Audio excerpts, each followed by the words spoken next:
எல்லாருக்குமே வந்து பார்த்தீங்கன்னா, ஒரு சிறப்பான குட் ஆஃப்டர்நூன்பா. வீடியோக்குள்ள போறதுக்கு முன்னாடி கடைசி எக்ஸாம் ஓகேங்களா? கடைசி எக்ஸாம். இப்போ வந்து பார்த்தீங்கன்னா, சோஷியல் சயின்ஸ் தான் 10th ஸ்டாண்டர்டுக்கான லாஸ்ட் எக்ஸாம் ஏப்ரல் 8ஆம் தேதி நடக்குது. ஸோ டைம் பத்தாதுப்பா. தமிழ் மீடியம், இங்கிலீஷ் மீடியம் 2 ஸ்டூடெண்ட்ஸ்க்குமே டைம் பத்தாது. இதில் இருக்கிறது ஜஸ்ட் ஒரு மாடல் கொஸ்டின் பேப்பர். இதில் இருக்கிறதே வரலாம், அல்லது இதில் இருக்கக்கூடிய சாப்டரில் வேற கொஸ்டின்ஸும் வரலாம் அப்படின்றது தான் இப்போ இங்கே இருக்கக்கூடிய விஷயமா பார்க்கப்படுகிறது. வாங்க இப்போ வீடியோக்குள்ளே போகலாம். ஃபஸ்ட்டு வந்து பாருங்க, சோஷியல் சயின்ஸ் ஓகேங்களா? சமூக அறிவியல் மொத்தம் டோட்டலாக 100 மார்க் வந்து பார்த்தீங்கன்னா கேட்கப்பட்டு இருக்கு. இந்த 100 மார்க்கில் 3 மணி நேரம் டைம் கொடுத்துருக்குறாங்க. ஃபஸ்ட்டு 4 பார்ட் இருக்குப்பா. அதில் வந்து பார்த்தீங்கன்னா ஃபஸ்ட்டு பார்ட் வந்து பாருங்கள் 14 மார்க்குக்கான பார்ட் வந்து இருக்குது. என்ன கொடுத்துருக்குறாங்க அப்படின்னு பார்த்தீங்கன்னா, எல்லாமே புக் பேக்கில் இருக்கக்கூடிய வரலாறு, அதுக்கப்புறமா புவியியல், அதற்கு பிறகு பொருளியல் அப்படின்னு சொல்லிட்டு எல்லா விதமான வினாக்களும் வடிவமைக்கப்பட்டிருக்கிறது. ஓகேங்களா? இந்த ஒரு சூழ்நிலையில தான் 14க்கு 14 மார்க் நான் அசால்ட்டாக எடுத்து சென்டம் மார்க் எடுத்தேன். ஸோ அதே மாதிரி நீங்களும் எடுக்கலாம், பயப்பட வேண்டிய அவசியம் இல்லை. 14வது வந்து பாருங்க, பின் வருவனவற்றுள் தோல் தொழிற்சாலைகள் இல்லாத மாவட்டம் எது அப்படின்னு சொல்லிட்டு கேட்டிருக்கிறாங்க. ராணிப்பேட்டையா, தருமபுரியா, ஆம்பூரா, வாணியம்பாடியா? ராணிப்பேட்டையிலும் ஆம்பூரிலும் வாணியம்பாடியிலும் இருக்கிறது. தருமபுரியே சரியான விடை. அடுத்தது பகுதி 2. 4 பார்ட் சொன்னேன், ஒரு பார்ட் வந்து முடிஞ்சிருச்சு. செகண்ட் பார்ட் வந்து பாருங்கப்பா. எவையேனும் 10 வினாக்களுக்கு விடையளிக்க வினா எண் 28க்கு கட்டாயமாக விடையளிக்க. ஓகேங்களா? 14 கொஸ்டின் கொடுத்துட்றாங்கப்பா 2 மார்க்கில். இந்த 14 கொஸ்டின்ஸில் எதனா 10 எழுதுங்கப்பா அப்படின்னு வந்து சொல்லிடுறாங்க. 15வது வந்து பாருங்க, ஹிட்லர் ஜெர்மனி மக்களின் ஆதரவை எவ்வாறு பெற்றார் அப்படின்னு சொல்லிட்டு இருக்கு. How did Hitler get the support from the people of Germany அப்படின்னு சொல்லிட்டு கேட்டிருக்கிறத நம்மளால் வந்து பார்க்க முடிகிறது.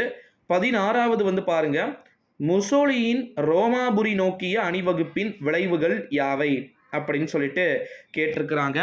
What was the result of Mussolini march to Rome அப்படின்னு கேட்டிருக்காங்க. ஆமாம், மார்ச்சா? ஆமாம், மார்ச் தான் வந்து கேட்டிருக்காங்க.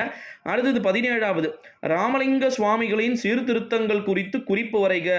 Right a short note reforms of Ramalinga Adigal அப்படின்னு கேட்டிருக்கிறாங்க. 18வது வந்து பாருங்க, லக்னோ ஒப்பந்தத்தின் முக்கிய அம்சங்களை தொகுத்து வழங்குக அப்படின்னு சொல்லிட்டு சொல்லியிருக்கிறாங்க. அதாவது வந்து பார்த்தீங்கன்னா லக்னோ பார்ட் வந்து எழுத சொல்லியிருக்கிறாங்க. 19வது வந்து பாருங்க, பதுங்குகுழி போர் முறை குறித்து நீங்கள் அறிந்தது என்ன அப்படின்னு சொல்லிட்டு கேட்டிருக்கிறாங்க. What do you know of trench warfare அப்படின்னு கேட்டிருக்கிறாங்க. ஓகேங்களா? பதுங்குகுழி போர் முறை. ஓகேங்களா? அடுத்தது 20வது வந்து பாருங்க, பேரிடர் அபாய நேர்வு வரையறுக்க அப்படின்னு சொல்லிட்டு சொல்லியிருக்கிறாங்க. ஓகேங்களா? டெஃபனிஷன் டிசாஸ்டர் ரிஸ்க் ரிடக்ஷன் அப்படின்ட்டு. இப்போ கூட ரீசன்ட் டைமில் நமக்கு மழை காலம் வந்துச்சு, சம்மந்தமே இல்லாமல் வந்து பார்த்திங்கன்னா நம்ம ஃபோன் யூஸ் பண்ணிட்டு இருக்கும்போது டொயின் டொயின் சவுண்ட் வந்துச்சு, ஞாபகம் இருக்கா? இதை கூட ஒரு ஓன் பாயிண்ட்டாக எழுதி விடலாம். ஓகேங்களா? அடுத்தது 21வது, பன்னாட்டு வணிகம் வரையறுக்க. Definition international trade. ஓகேங்களா? அட்டா அட்டா அட்டா. 22வது வந்து பாருங்க, கோயம்புத்தூர் ஏன் தமிழ்நாட்டின் மான்செஸ்டர் என்று அழைக்கப்படுகிறது? Why is Coimbatore called the Manchester of Tamil Nadu அப்படின்னு வந்து கேட்டிருக்கிறாங்க பாருங்க. அடுத்தது 23வது கொஸ்டின் வந்து கேட்டிருக்கிறாங்க பாருங்க, இயற்கை எரிவாயு என்றால் என்ன அப்படின்னு சொல்லிட்டு. வாட் இஸ் நேச்சுரல் கேஸ் அப்படின்னு சொல்லிட்டு சொல்லியிருக்கிறாங்க. 24வது, வெப்ப குறைவு விகிதம் என்றால் என்ன? What is meant by normal lapse rate அப்படின்னு சொல்லிட்டு கேட்டிருக்கிறாங்க. 25வது, இந்தியாவின் செம்மொழிகள் என்ன அப்படின்னு சொல்லிட்டு கேட்டிருக்கிறாங்க. What are the classical languages in India அப்படின்ட்டு. 26வது வந்து பாருங்க, பிரிக்ஸ் உறுப்பு நாடுகளின் பெயர்களை குறிப்பிடுக அப்படின்னு வந்து சொல்லி இருக்கிறத நம்மளால வந்து பார்க்க முடிகிறது. அடுத்ததாக வந்து பாருங்க, 27வது, மொத்த உள்நாட்டு உற்பத்தி என்றால் என்ன? What is meant by gross domestic product அப்படின்னு சொல்லிட்டு கேட்டிருக்கிறாங்க பாருங்க. 28 this question is compulsory 2 mark questions. விகித வரி விதிப்பு ஓகேங்களா, அதோடைய முறை என்றால் என்ன அப்படின்னு சொல்லிட்டு கேட்டிருக்கிறாங்க. வாட் இஸ் ப்ராப்பர்ட்டினிட் டேக்ஸ் அப்படின்னு சொல்லிட்டு கேட்டிருக்கிறத நம்மளால் வந்து பார்க்க முடிகிறது. அடுத்தது பார்ட் 2ல் எவையேனும் 10 வினாக்களுக்கு விடையளிக்க, வினா எண் 42க்கு கட்டாயமாக விடையளிக்க. ஆன்சர் எதனா 10 கொஸ்டின்ஸ் எழுத சொல்லியிருக்கிறாங்க. Question number 42 is compulsory. Last question 29வது வந்து பாருங்க, 5 fill in the blanks கொடுத்துருக்குறாங்க ஓகேங்களா. அதாவது 5 கோடிட்ட இடங்களை எழுத சொல்லி இருக்கிறார்கள் அப்படின்னே வந்து சொல்லப்படுகிறது. அடுத்தது 30வது வந்து பாருங்க, 2ஆம் உலகப் போரின் விளைவுகளை ஆய்வு செய்க அப்படின்னு சொல்லிட்டு சொல்லியிருக்கிறாங்க. Analyse the effects of world war 2 அப்படின்னு சொல்லிட்டு கொடுத்துருக்குறாங்க 30வது கொஸ்டின்ஸ். அடுத்தது வந்து பாருங்க 31வது கொஸ்டின், வேலூரில் 1806 வெடித்த புரட்சியின் கூறுகளை விளக்குக அப்படின்னு சொல்லிட்டு சொல்லியிருக்கிறாங்க. அடுத்ததாக வந்து பார்த்தீங்கன்னா 32வது வேறுபடுத்துக, டிஃபரன்ஷியேட் வந்து கேட்டிருக்கிறாங்க. ஃபஸ்ட்டு மேற்கு தொடர்ச்சி மலைகள் மற்றும் கிழக்கு தொடர்ச்சி மலைகள், 2வது உலோகம் மற்றும் அலோக கனிமங்கள் அப்படின்னு சொல்லிட்டு 2 கேட்டிருக்கிறாங்க. இது 2 எழுதுனீங்கன்னா உங்களுக்கு 3 மார்க்கு. அதுக்கு கீழே காரணம் கூறுக, give reasons for the following English மீடியத்துக்கு. கிழக்கு தொடர்ச்சி மலைகள் தொடர்ச்சியற்று காணப்படுகிறது. ரீசன் என்ன? Eastern Ghats are not a continuous range அப்படின்னு சொல்லிட்டு கேட்டிருக்கிறாங்க. 33வது வந்து பாருங்க, சட்ட மறுப்பு இயக்கத்தில் தமிழ்நாடு வகித்த பங்கினை விவரிக்க. Describe the role of Tamil Nadu in the civil disobedience movement அப்படின்னு சொல்லிட்டு வந்து கேட்டிருக்க, டிஸ்ஒபீடியன்ஸ் மூமெண்ட் அப்படின்னு வந்து கேட்டிருக்கிறாங்க. 34 தென்மேற்கு பருவக்காற்று குறித்து எழுதுக. Right about south west monsoon அப்படின்னு வந்து கேட்டிருக்கிறாங்க. அடுத்தது 35வது, இந்திய மண் வகைகள் ஏதேனும் 5 குறிப்பிட்டு மண்ணின் பண்புகள் மற்றும் பரவல் பற்றி எழுதுக அப்படின்னு சொல்லிட்டு. State any 5 types of soil in India and explain the characters of distribution of soil அப்படின்னு சொல்லிட்டு கேட்டிருக்கிறாங்க. 36வது வந்து பாருங்க, இந்தியாவின் சாலைகளை வகைப்படுத்தி விளக்குக அப்படின்னு சொல்லிட்டு. 36வது 36 classify and explain the roadways in India அப்படின்னு சொல்லிட்டு. 37வது கேட்கப்பட்டிருக்கு, இந்திய அரசியலமைப்பின் சிறப்பு கூறுகளை விளக்குக. Explain the salient features of constitution of India அப்படின்னு சொல்லிட்டு கேட்டிருக்கிறாங்க. 38வது, இந்திய பிரதம அமைச்சரின் பணிகள் மற்றும் கடமைகள் யாவை அப்படின்னு வந்து கேட்டிருக்கிறத பார்க்க முடிகிறது. 39வது, பொது விநியோக முறையை விவரிக்க அப்படின்னு சொல்லிட்டு.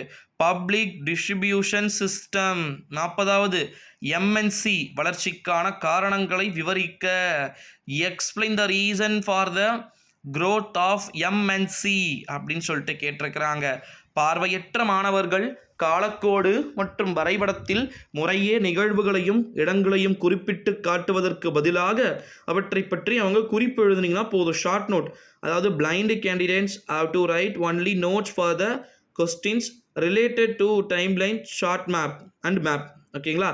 41வது வந்து பாருங்க, கீழ்காண்பனவற்றிற்கு காலக்கோடு வரைக. 1910 முதல் 1930 வரையிலான ஆண்டுகளுக்கு உட்பட்ட முக்கிய 5 நிகழ்வுகளை காலக்கோட்டில் எழுதுக. Draw a timeline for the following அப்படின்னு வந்து கேட்டிருக்கிறாங்க. அடுத்தது, right any 5 important events between 1910 and 1930 அப்படின்னு கேட்டிருக்கிறாங்க. அடுத்தது 42, உலக வரைபடத்தில் பின்வரும் இடங்களை குறிக்க அப்படின்னு. Great Britain, France, Italy, Germany, Morocco கேட்டிருக்காங்களா. இங்கிலீஷ் மீடியம் ஸ்டூடெண்ட்ஸ்க்கு அவ்வளோதான், பேர் அங்கே வேறு மாதிரிலாம் வந்து இருக்காது. சரி, அது முடிச்சிட்டிங்கன்னா அடுத்தது 8 மார்க் கொஸ்டின்ஸ்ப்பா, அவ்வளோதான் முடியுது. இதில் 43ல் A, B 2 கொடுத்துருக்குறாங்க. தீபகற்ப பீடபூமிகள் பற்றி விவரிக்க அப்படின்னு சொல்லிட்டு சொல்லியிருக்கிறாங்க. B 1857 பெருங்கழகம் தோல்வியடைய காரணங்களை ஆராய்க. மினிமம் 2 pages to 3 pages வந்து எழுதணும். ஓகேங்களா. இங்கிலீஷ் மீடியத்துக்கு ஆமாம், இங்கிலீஷ் மீடியத்துக்கு ஏற்கனவே சொல்லிட்டேன். 43ல ஏ. 43ல B, discuss the causes for failure of revolt of 1857 அப்படின்னு சொல்லிட்டு கேட்டிருக்கிறாங்க. அடுத்தது குறிப்பு, பார்வையற்ற மாணவர்கள் வரைபட தொடர்புடைய வினாக்களுக்கு குறிப்புக்களை மட்டும் எழுத சொல்லியிருக்கிறாங்க. ஓகேங்களா. இப்போ ஆரவல்லினா அதுக்கு குறிப்பு மட்டும் எழுத சொல்லியிருக்கிறாங்க. கொடுக்கப்பட்டுள்ள இந்திய வரைபடத்தில் கீழ்காணும் இடங்களை குறிக்க 8 பிளேஸு: ஆரவல்லி, நர்மதை, தக்கான பீடபூமி, பன்னா உயிர்கோள பெட்டகம், தார் பாலைவனம், மேற்கு தொடர்ச்சி மலைகள், அடுத்தது கரிசல் மண் பகுதி அப்படின்னு சொல்லிட்டு கேட்டிருக்கிறாங்க. இதை நீங்கள் முடிச்சிட்டீங்க அப்படின்னா தமிழ்நாடு வரைபடம் வந்து பாருங்க. திஸ் இஸ் ரொம்ப ரொம்ப இம்பார்ட்டண்ட்டு. என்ன அப்படின்னா பாலாறு, வேடந்தாங்கல், காஃபி விளையக்கூடிய பகுதி, முல்லை பெரியார் டேமு, பட்டு தொழில் நடைபெறும் இடம், எண்ணூர், அப்புறமா விமான நிலையம் ஏதேனும் ஒன்று. மதுரை விமான நிலையம் குறிங்க, கோயம்புத்தூர் விமான நிலையம் வந்து குறிங்க, தூத்துக்குடி விமான நிலையம் குறிங்க, திருச்சி விமான நிலையம் அல்லது சென்னை மீனம்பாக்கம் விமான நிலையத்தை குறிக்கலாம். இந்திய பெருங்கடல், ஓகேங்களா. உங்களுக்கு தெரியும் இந்தியன் ஓஷன். இங்கிலீஷ் மீடியத்துக்கும் சேம் அதே தானே, ஓகேங்களா. ஆரவில், நர்மதா, அப்புறமா வந்து என்ன கேட்டிருக்கிறாங்க, தக்கான பிளேட்டு, ஓகேங்களா, அதாவது தக்கான பீடபூமி. அடுத்தது பன்னா பயோஸ்பியர் ரிசர்வ் அப்படின்னு கேட்டிருக்கிறாங்க. அடுத்தது Thar desert, western Ghats, Paradip, black soil region any ஒன்று. ஓகேங்களா. இதை முடிச்சிட்டிங்க அப்படின்னா அடுத்தது வந்து பார்த்திங்கன்னா தமிழ்நாடு மேப் வந்து கேட்டிருக்கிறாங்க. ஸோ அந்த தமிழ்நாடு மேப்பில் என்னென்ன கேட்டிருக்கிறாங்க அப்படின்னு வந்து பார்த்திங்கன்னா Palar river, Vedanthangal, coffee growing area, Mullai Periyar dam, skill industry region, Ennore, airport, Indian ocean. இது தமிழ்நாடு மேப்பு. ஓகேங்களா. Mark the following places on the given outline map of Tamil Nadu. Mark the following places on the given outline map in India. India map, Tamil Nadu map, 2 map கொடுப்பாங்க. இந்த 2 மேப்பில் எது ஓகேவா நீங்கள் எழுதுறீங்களோ 8+8 16 marks வந்து உங்களுக்கு கிடைக்கும். 8+8 இல்லை 8 மார்க் கிடைக்கும். டிடிஎலுக்கு 8 மார்க் வந்து கிடைக்கும். இது முடிச்சிட்டிங்க அப்படின்னா டைம் லைன்லாம் அழகாக நீங்கள் எழுதுவீங்க அப்படின்னு வந்து நினைக்கிறேன். டைம் லைன்லலாம் வந்து உங்களுக்கு நிறைய கொஸ்டின்ஸ் வந்து கொடுத்துருக்குறாங்க. 42 டைம் லைன் ரொம்ப ரொம்ப உங்களுக்கு இம்பார்ட்டன்ட்னு சொல்லலாம். காலக்கோடு, ஓகேங்களா. அடுத்தது வந்து பார்த்திங்கன்னா 2 மார்க் கொஸ்டின்ஸில் 14 கொடுத்துட்டு அதில் 10 2 மார்க்ஸ் வந்து எழுத சொல்கிறாங்க.